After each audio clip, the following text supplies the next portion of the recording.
Tere! Mina taas esitan teile ühe küsimuse. Mis on kollane ühe jala ja 4 rullikuga? See on uus Kärcheri põrandapesumasin FC7. 4 rullikut, karvafilter, puhastab, peseb. Peaks tegema kõike, et saaks põranda kiirelt lihtsalt ühe liigutusega puhtaks. Ma arvan, et poole kiiremini kui muude asjadega. Kuigi mu kaasa tahab väita vastupidist. Tead, miks mul nii palju asju kaasas on? Ma piilusin enne, mis masin sul on. Ja ma mõtlesin, et kui ma need 3 asja kaasa võtan, siis võita minu. Mul on vaja ainult ühte kätt ja meil on ainult üks moodus teada saada, kes võidab. No nii, vaatame, mis ma oma 2 käega siis ja nende asjadega teen. Hakkame pihta, teeme ära.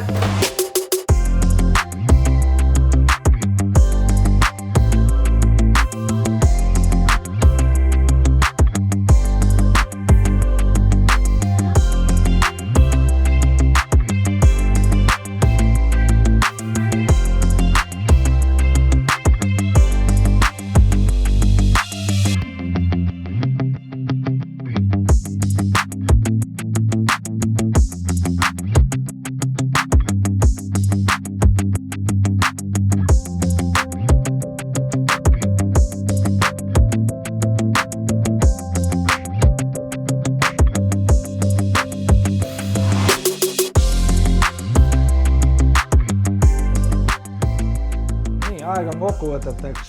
Pean tunnistama, tegu on imelise masinaga. Tänu oma 4 rulliku süsteemile ma pääsesin ilusasti igale poole äärtesse. Kerge manööverdamise tõttu sain voodi alt, kapi alt kõik lihtsa vaevaga kätte ja nagu lubatud, ma tegin kõike seda ühe käega.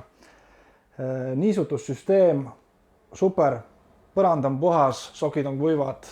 Kuidas sul kallis läks? Noh, võib-olla pisut mul piinlik siin, aga kuuled mingid mürinad seal taga, et mu robot siiski töötab ja mopp on suhteliselt kuiv alles, et ma olin täiesti veendunud, et ma võidan siin, sest et mul oli 3 asja ja uskumatu lihtsalt. Jaa, mina võitsin. Palju õnne. Et see ikkagi näitab ära, et kui sul on ikka head masinad, siis tulemus on ka hea.